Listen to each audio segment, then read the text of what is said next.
So I guess the first question would be, could you tell us a little bit about the collective and what your role is, Phil? Yeah, sure.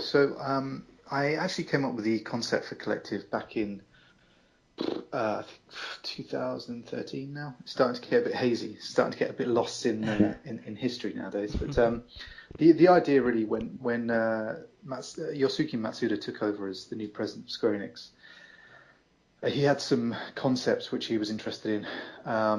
Among them was, how do we work with indies? How do we uh, support Kickstarter campaigns? How do we empower our community to get more involved in publishing decisions?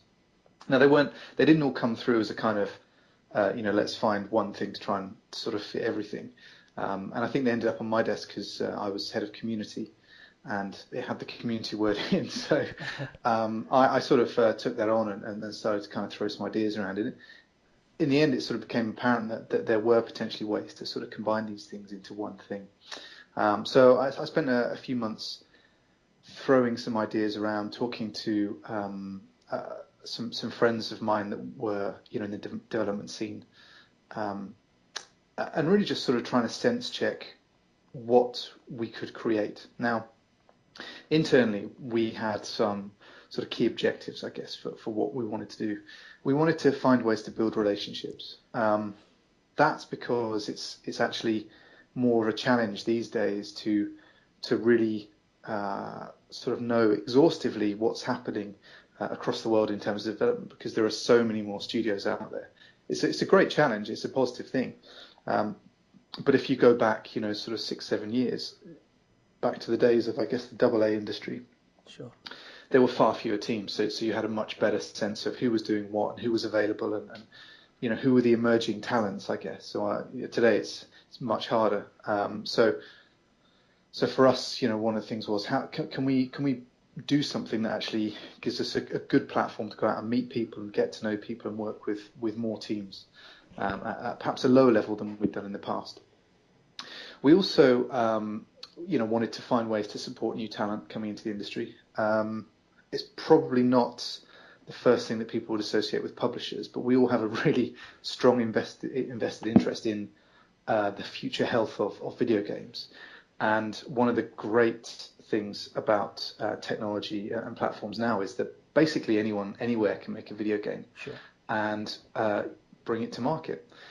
The challenge in that is that there's a lot of competition. There's an awful lot of noise for anyone coming in as a developer now, either through sort of graduating or self-taught or whatever, to actually make a splash, because there's so many other competing teams. So this can be great, but it can also be hard. And so we want to try and find a way to try to give a platform, more options, I guess, to smaller teams, to see if we can sort of help them cut through that noise a bit. And also, we want to provide options for different experiences, different teams based in different locations, different kinds of games. Um, we know how important creativity is. Again, coming back to the future health of the industry in sort of 5 or 6 years' time, we believe creativity is very important. So, yeah, I mean, can we find ways, I guess, to help diverse teams with different experiences and different outlooks, creating different kinds of games? So there's all these sorts of things bubbling under, and we sort of started it with just sort of one kind of core idea, which was initially, can we help teams to to de-risk crowdfunding a little bit? Sure. At the time when we were sort of thinking about this, Kickstarter was obviously becoming very important for funding, and for independent funding, which can be a really really good thing for indie developers. But we saw a lot of people without the experience of perhaps working in around marketing teams. They would go to Kickstarter and with sort of no awareness, and then after sort of 5 or 6 days realize that they need to start doing some marketing, but by then it's probably too late. So we launched the Kickstarter. We launched the collective website, to really sort of help teams to get some practice. First of all, to raise awareness before going to Kickstarter. So they send us a pitch, we publish that to the collective website, and then we drive traffic from our community to those pitches. The community then kind of votes on whether or not they would back that particular project through Kickstarter, and they also leave comments and ask questions. So the developer, on the one hand, starts to build a little core community around their projects, but they also get a chance to see what the public thinks of their ideas. That makes sense. And that was pretty useful. Sorry, go on. I was going to say that makes sense, absolutely, and I noticed that sort of crowdfunding plays a large, let's say, a big role in general in sort of the development of indie games. Obviously, you have Undungeon. That was the most recent one you've started to crowdfund. That's it. Yeah. I mean, how does crowdfunding play into the publishing side of things? So the first thing that's important to know is that these are not Square Enix games. Of course. We're not.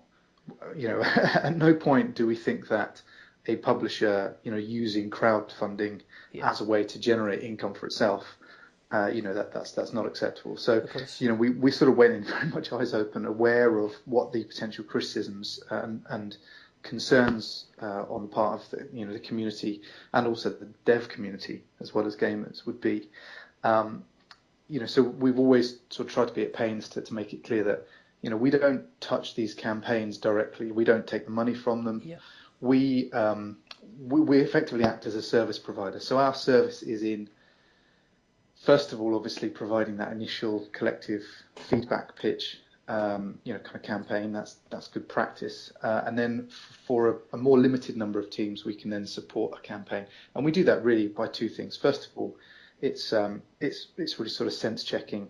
We do this thing called a team assessment. Okay. And this is really about trying to do two things. First of all, for the developer, we're trying to sense check their plans. We look through all of the all of the campaign content that they've got. We look through their pledge tiers, their stretch goals, but we also look through their funding, their weekly production schedule, and we really want to try and make sure that what they're doing is realistic from their side.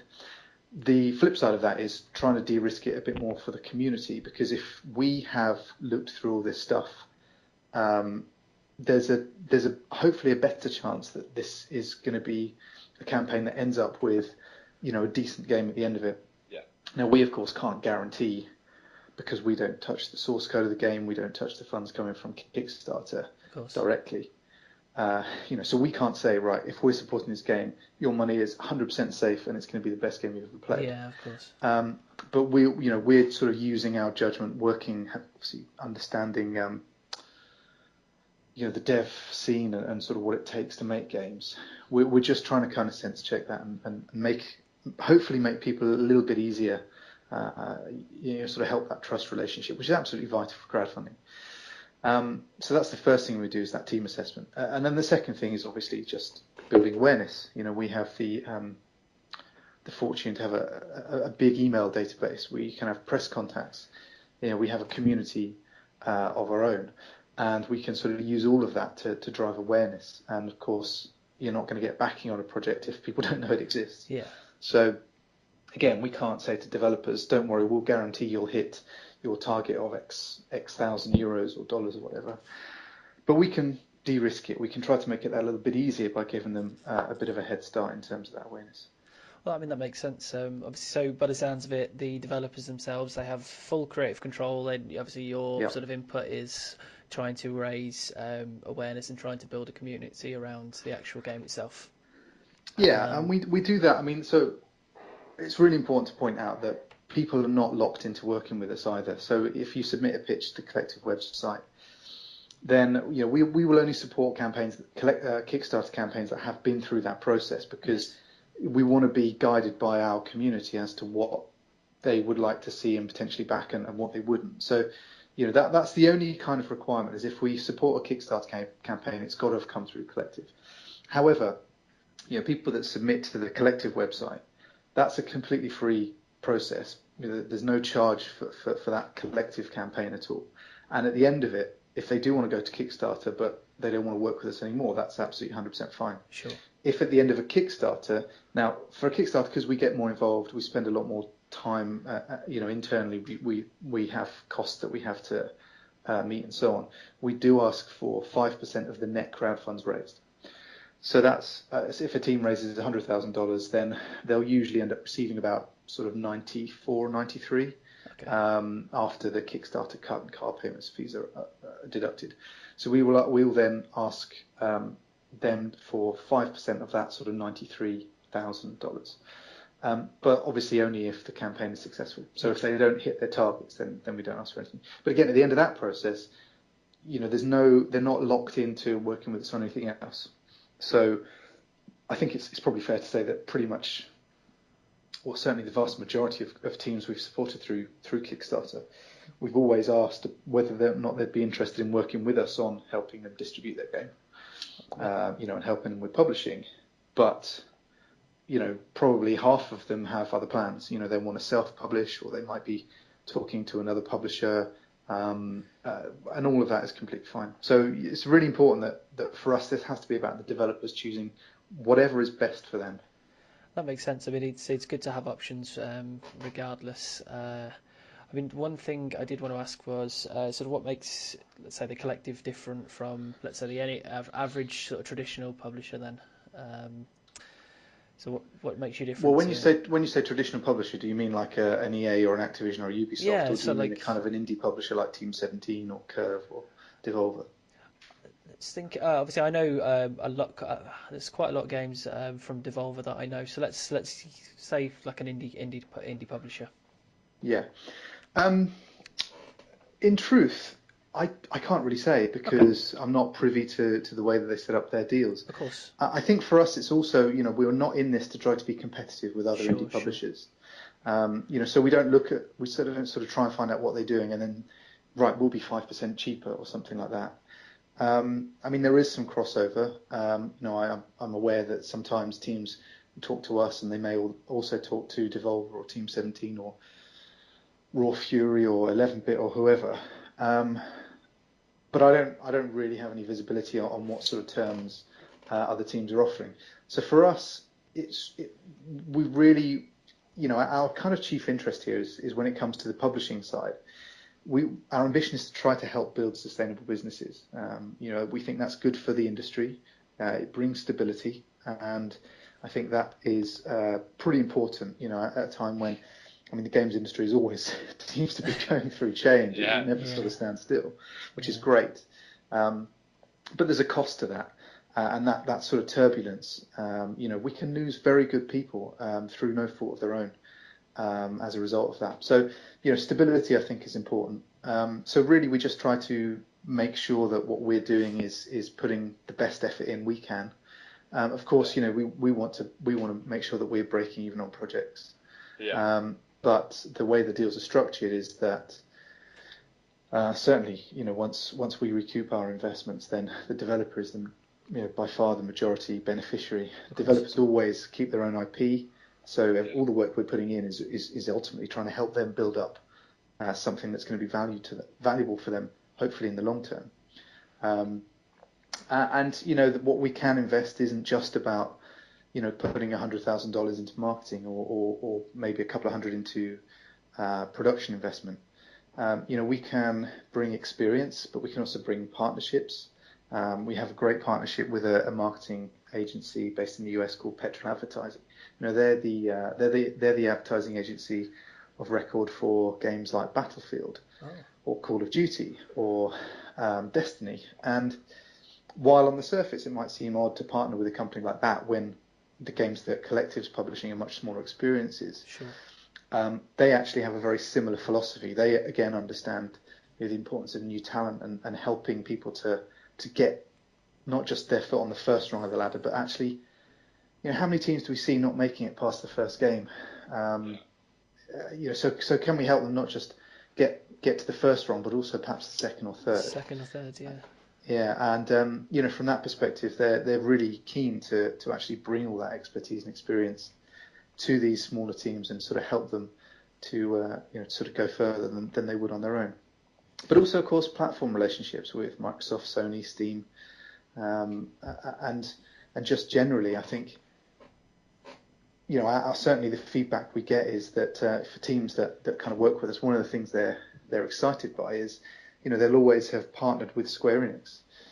Now, I know from when I go and talk to teams at conferences, if they're kind of say, oh, talk about what sort of things have you done in the past, and they say, oh, well, our last game was published by EA or Ubisoft or Activision. Yeah. You do pay attention, you do take note. So we're just trying to kind of bring all those sorts of benefits, really, but ultimately, we want to make sure that we can make a difference to people. That makes sense. I know Adam's got a question. I'm looking at your website, and it's clear to see that you welcome a lot of developers to the table. You've touched on it slightly, but have you guys got a strict criteria, what you'll accept or what you'll back? With respect, there's probably a question in two parts. The first is, what will we publish on the collective website? And just as a side note, by the way, we're actually about to completely do a big refresh of the website. So at the moment, we haven't put any new pictures up for a little while, just while that's sort of chugging through. So hopefully by the end of January it'll be nice and shiny. Can't wait for that. But the short answer is, we publish one pitch per week, and what we look out for mainly is the quality of the pitch. Now, particularly for first-time teams, they might not have experience on this side of things. So we will go through a process with pretty much every pitch that comes in, of giving some feedback, of trying to get people to the point where their pitch, we're not trying to prejudge the game so much, but we want that pitch to really represent what the developer's trying to do, what they're trying to achieve, so they're communicating their aims well. After that, then we really want the community to kind of give their thoughts and feedback and kind of decide what they like and what they don't. So there's no specific genre rules. There's not really any specific platform rules. The one thing I would say is that if someone's already been through a Kickstarter campaign, whether successful or not, then that's something which currently we don't allow teams to kind of come back for a second bite. Right, interesting. And it's not so much that I don't think that's allowable in some way, but it's just I don't want that to kind of be a point of confusion for people if they might have seen it already on crowdfunding. Yeah. There's absolutely nothing to say that teams have to go to crowdfunding after collective, but that was the sort of if there was a particular process in mind, it was really set up for that. So there's not it's not they can be from anywhere, they can be sort of making anything. I think we'll look at stuff and try and say, well, is it realistic? If you've got a team of two planning to build the next big fantasy MMO, and their plan is to go to Kickstarter and ask for $10,000, then that pitch probably wouldn't make it onto collective, because we'd look at that and say, that's not realistic. But again, we're just trying to help teams to get sort of the best quality pitch together. And so they're really communicating their ideas. And to that point, even if the pitch doesn't end up going onto the collective website, because we do have quite a high level of demand these days. Yeah. Hopefully, we can't promise, because we do have restrictions on our time, but hopefully they'll get something from it. So, some clarity, some just a little bit of improvement on how they're communicating their pitch, and if it makes sense. Yeah, good. I'd say just before I move on to what you've got upcoming this year, because we're talking about the community involvement, do you think, let's say, involving the community and crowdfunding enhances, let's say, the overall product itself, from maybe even a development sort of side of things? Do you think that sort of crowdfunding and community involvement sort of enhances things?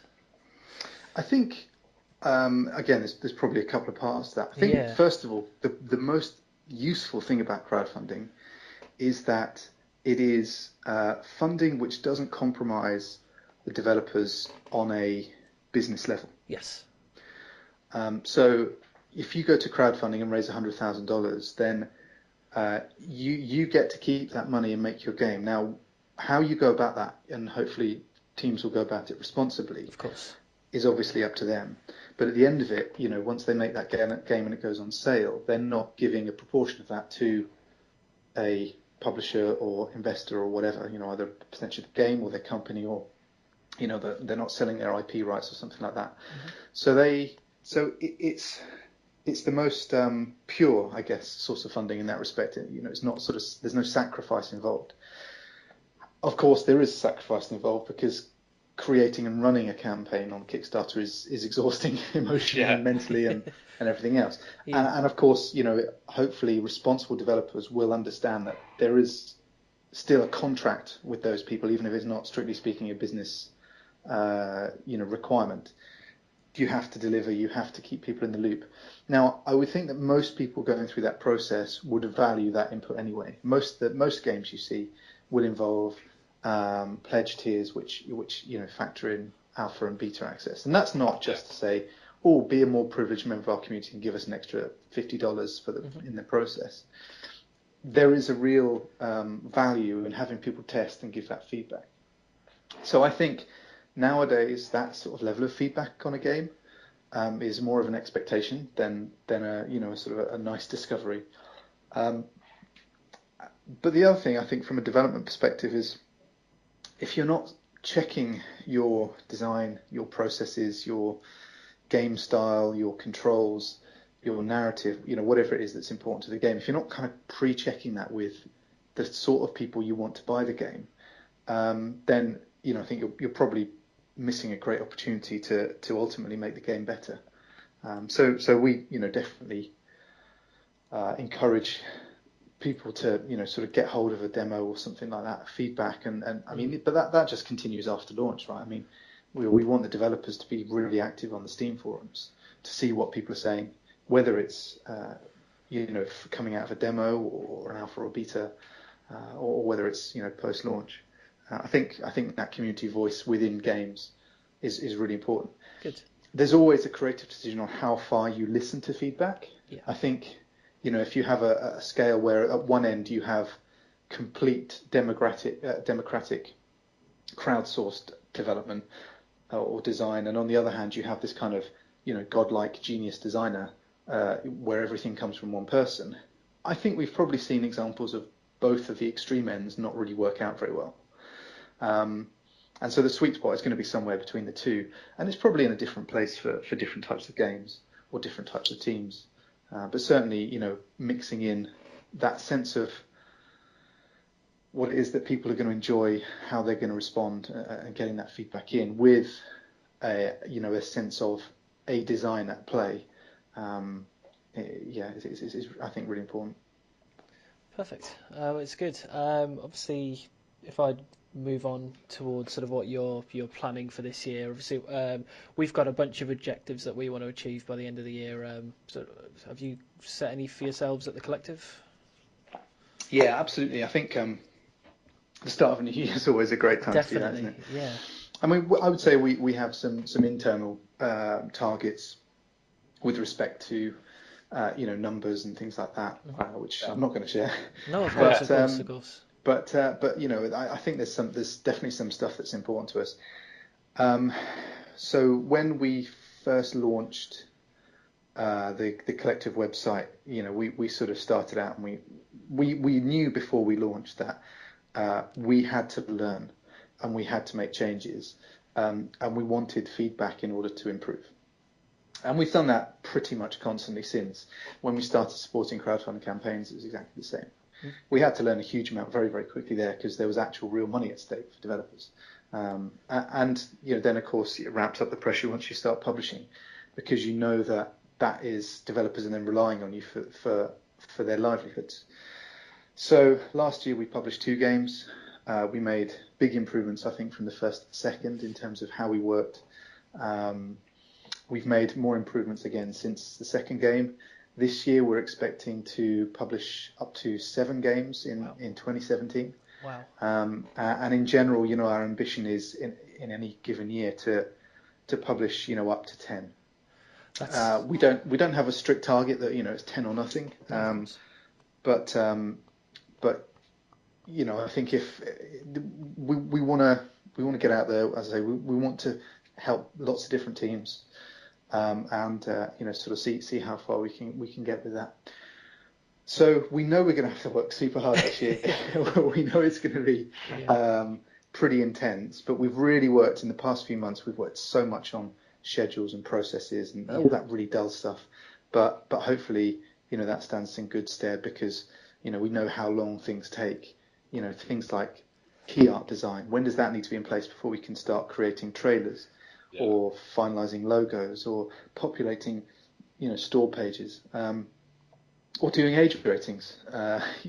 There's so many different things that sort of play into the release of a game that I guess most people probably don't really get to see a lot of. No. So yeah, well, I mean, that's our main thing, is we know we need to do better. We always want to improve. And 2017, I think the main thing for me is that by the end of the year, I really want people to be able to look at Collective and say, okay, now I get it. Yeah. That for me would be the best sort of target to have, because that's always been our biggest challenge. People have always said, well, why is Square Enix doing this? Why are they messing around with crowdfunding and indie devs? And this must be sinister. And, I think cynicism is really healthy. I think it's important. I think people should be asking those questions. Yeah. And I've always felt that for us, proof would have to be, in the practical. It was like it comes in the future where we can actually look back and say, look, this is our intentions. This is what we're trying to do. This is why, and now we can prove it. So I guess that's kind of my main thrust for 2017. Good. Well, it's good to have objectives set, definitely. I mean, if I'm being completely honest, I only heard of the Collective in September, sort of last year. We went to EGX. I met Desmond. I met a couple of other guys from the Collective. Right, We said they introduced us to dev teams for Oh My God Heads. I think it was Forgotten Anne. I think one of the other guys. He played. I think it was on. Was it on? It was on the PS4. We played it on. Was it a PS4? Yeah, I'm sure it was. That's good. So obviously, has Forgotten Anne already been released? I know, sort of. No, that was the announcement. So I mean, I'd say at the moment we haven't officially confirmed release dates for anything in 2017. Okay. And actually, that was one of the great learnings from the past 12 months, is that with bigger games, with AAA games, you sort of go in and you kind of have a street date in mind, probably when you announce, which might, I don't know, be six months in advance or of actual release. With smaller teams, then there's you don't want to put that kind of pressure on the process. Of course. If you say, right, we're going to announce in September and your street date is March the 7th. Yeah. What happens when you get to kind of February and you look into it? Well, you've put that pressure on the team to have to deliver. You always have to find this balance between how long. What sort of, when does the budget run out from the dev side? When do they have to release by? But you also want to say, well, can we help them to make this game the best give them the best chance to make it the best they can, and sort of really maximize all this work and effort they've put into the game so far. So we tend to sort of look at we'll obviously at the start of the process have a date in mind. It's normally a month. And then we'll get a bit closer and we'll evaluate, and what they'll say, how are you feeling about this? And some developers are like, yep, everything's great. It's exactly where we want it to be. But more often than not, people are a little bit behind, or they found something that doesn't work as they thought it should. And this is the biggest difference, of course, between games and, other entertainment forms, is that it's that nebulous sense of how does the game feel to play. You can, in your design document, you can exhaustively map out every single last detail of, how the levels are going to play out, what the narrative's going to be. But then at some point, you create your vertical slice and you play the thing, and that's the proof. It's like, does this feel good, or is it not working? Sure. Or it might just be a feature that works or doesn't work. And so at this level, it's actually much harder to say, right, it's going to be January or it's going to be February. So we sort of, try and help teams in the upfront planning to take into account as much as possible. Again, particularly for first-time teams who maybe haven't been through the process, so don't have the experience of seeing how stuff gets blown off course. But at the same time, there's no benefit to anyone for us saying, well, you said it's got to be March, so good luck. I got off topic there, and I No, it's terribly. fine. Sorry about that. No, it's good. It's good to listen. I mean, just to touch base really on. You said you're hoping to publish 7 games this year. Yeah. Obviously, one of them I mentioned. Oh my God, heads we played for countless. I can't remember how many times we played it whilst we were at EGX. Yeah, Seriously, Yeah. It's a great game, isn't it? It is. It really, yes. really, really is. And it's. I don't get very competitive when it comes to playing games, but that really brought out a side of me that I've never seen before. Brilliant. Good. But I know that's one game. There was another one. Yeah. I think called. Yes, we've got On My Godheads. Yeah. I mean, you know all about that game. Yeah. I mean, and Yeah. that's for us. I think that's certainly that's the only kind of local co-op game we've got. Yeah. On the roster. And it's a very different type of game from some of the others. Sure. So we're going to have to work differently for that game than we would for perhaps single player narrative led games, for example. Yeah. We've got Black the Fall, which is Perfect.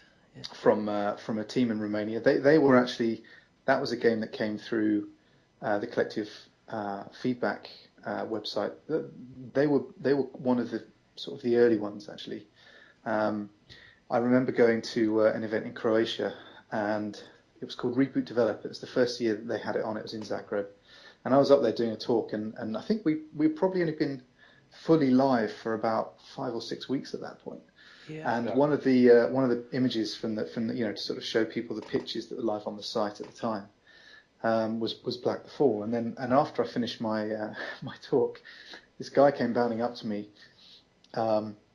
huge beard, and I had no idea, and he said, "Oh, hi, Phil." I'm like, "Oh yeah, nice to meet you." And he said, I'm from Black the Fall," and it took me like a few seconds to sort of understand what it was on about. And he'd actually, so I was thinking, hang on a minute, Black the Fall, I'm sure those guys were based in Romania. Did I make a mistake? Is it Croatia? And he said, no, we are based in Romania. It's just we drove for 19 hours through the night to come and see you. Oh wow! I was like, oh blimey, okay, Yeah. gulp. We then supported a Kickstarter campaign with those guys, and then we moved on to talking about publishing. So it's really, really exciting. I can't think of too many games I've played that have been developed in Romania, and that one in particular has got a great kind of communist upbringing sort of thread to its narrative. So yeah, different experiences. I think it's important. You've obviously, Damien mentioned we played Oh My God Heads, and I played Forgotten Anne. Obviously, they contrast the styles vastly, but do you cater for a particular audience?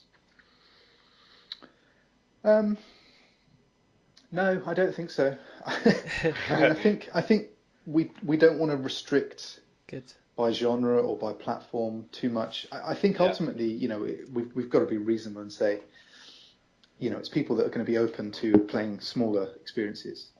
People who enjoy indie games, who enjoy new takes on things. It's for the person that only ever plays FIFA, and I'm thinking actually of a friend of mine who bought a console just to play FIFA, and every year only buys a new FIFA, and then just literally only ever plays FIFA. Mm-hmm. It's great. He's very happy with that.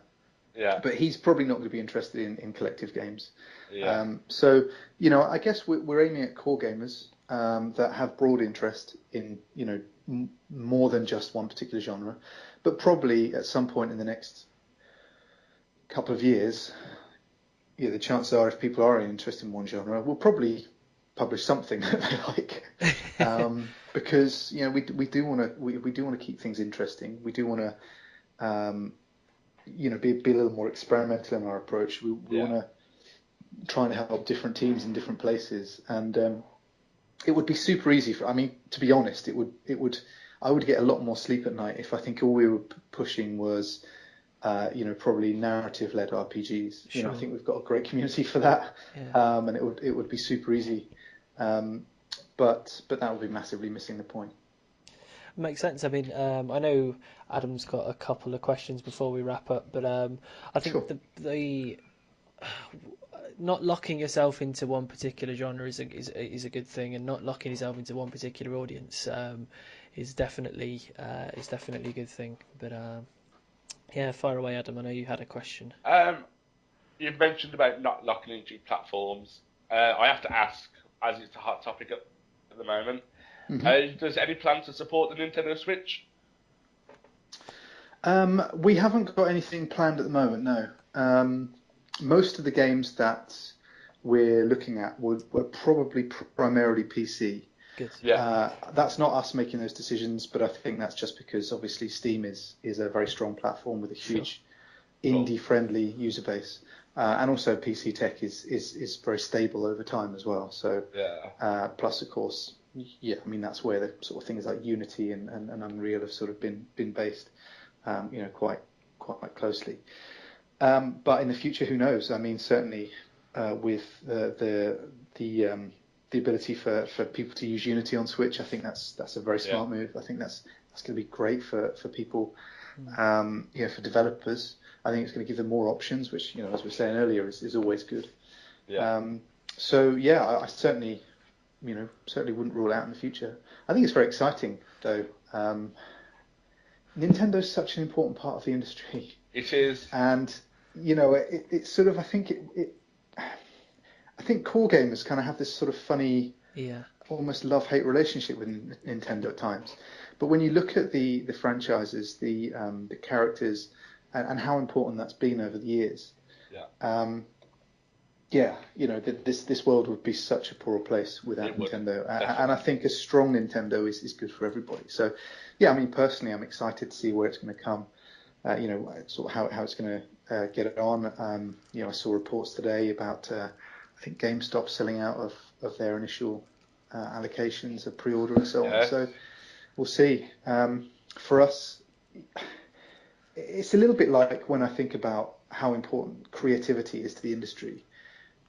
If we look ahead in 10 years' time and all this industry does is churn out sequels and franchise products, I sort of worry that we'll be in decline, because where is that excitement? Where's that sense of fresh newness ideas coming from? Right, exactly.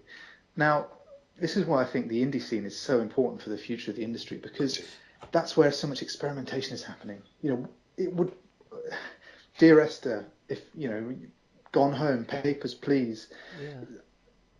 I mean, I can mention so many different buzzword games, right? But at the root of it all is new experiences and different games and new settings, and that is fundamentally vital, because I really strongly believe the high tide raises all the boats for Square Enix.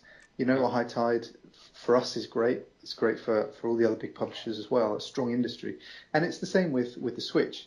If that is generating more and more interest in the industry, if people are getting reinvigorated and re-excited and re-engaged, then that's great for the industry as a whole. It might not channel directly into Square Enix Collective at this point, but it's still good for the industry, and a thriving industry is good for everybody. So, it's long may that continue. Absolutely. I think I have probably asked everything that I can think of, but it's genuinely, we spent quite a long time yesterday thinking of things to ask, but it has been a pleasure, and good. Likewise. Yeah, I know 2017 is going to be a big year for yourselves, and hopefully you do actually manage to publish those 7 games that you want to look forward to. Well, we've already announced 4, so we've got Godheads, Black the Fall. There's a new Fear Effect game coming later in the year, and that was something that came through Collective. Something you might not be aware of is that we actually opened up some of the old IDOS IPs for developers to pitch on, and so Fear Effect was on one we licensed out. We actually licensed it to the team that we published the first game of back last April. Okay. And so they've been working on that game, and so it's going to be very interesting to see how that's received. That's quite exciting. We've got another game called Tokyo Dark, which is an awesome kind of psychological point and click graphic novels type game. Yeah, I saw that. That looks fantastic. It does. Yeah, it's and every time I see a new build of it, I'm just like, yes. That was a team. We helped them through Kickstarter as well. Yeah. And then Forgotten Anne, as you mentioned, that was the only game I think that we got to announce the existence of, because I think everything else was something that teams had kind of publicly announced previously. But yeah, I mean, Forgotten Anne is just a gorgeous game with a really interesting storyline and setting. Yeah. So there's loads of variety just in those 5, and then we've got a couple more that was that 5 or was that 4? Heads, about 4. Fear Effect, that's 4, wasn't it? 4, yeah. So then we've got a few more that we haven't announced yet, or even if they're publicly announced already, that we haven't announced that we're working with that team. So a busy year. Yeah, lots more exciting news to come. I'm sure Stefano will be in touch. I'm literally listening word by word, Phil. Oh dear, am I in trouble? No, you didn't. No, good. I didn't. I'm thinking, right, what have we announced? What haven't we announced? It's always fun. Have you just accidentally announced something? That's No. They were all at EGX actually. Those games. Yeah, So. I mean, you did have like quite a large sort of section at AGX, and we did have a nose, and we were introduced to absolutely all of the developers. So Desmond took us around and introduced us to everybody. Yeah, Des is great. He's great. We should have. I mean, we'll be at Res this year. Yeah. Well, we should have a couple more by then. I would imagine that we'll certainly have made a couple more announcements. And yeah, I'd say at least some of them will be at Res, as well as the others that you've already seen from EGX as well. Awesome. Okay. It's been an eye-opening experience for me anyway. Well, that could be good or bad. Yeah, no, it's been it's genuinely been awesome. Very good work. Yeah. Cool. Okay. Thank Good. you. I'm glad to hear it. You're welcome. And if you've got any other questions, then yeah, I mean, you know where we are. Always happy to ask. And we do try to be as transparent as possible in the way we work. We know that collectives, as I say, cynicism is important, and asking difficult questions is I think a really vital part of the process. So we do try to answer everything we can. So if you're ever curious, just drop us a line. Absolutely, I will do. Hopefully, we can maybe this time next year have you back on and see what you've got planned for 27. You can hold me to that. That we can do claim about, do people now know what collective is? Do they get Definitely, it? yeah, exactly. Yeah. One of the interesting numbers actually, which I'm not going to sort of talk about the nature of, but something internally, one of the things by the end of this year is I've got a number that I want to be able to say to the team internally. This is how much money that we have paid out in royalties to developers in 2017, and it's a super exciting number based on where we currently expect games to release and the sort of the budgeting that goes along with it. Now I don't know if that's the number we'll ever be able to make public, but that's how we're thinking. The thing that really is exciting for us is how much money can we return to developers? How much can we enable them to go on and do their next thing? So there's going to be a bunch about the story that even this time next year, even if everything is exceeds wildest expectations, I won't be able to share. But it's exciting. That's kind of how we look at it internally. Yeah, it's definitely exciting for you, definitely. Yeah, definitely. Yeah. Awesome. All right, thanks, guys. Take care and have a good rest of January. Are you going to be at Res, by the way? We're not 100% sure, but hopefully. You should. Well, if you are, then hopefully say hello. If we do, we'll be sure to check out the collective again. 100%. Yeah, but thank you again, though, guys. All right. Cheers, then. Thank you. Take care. Bye.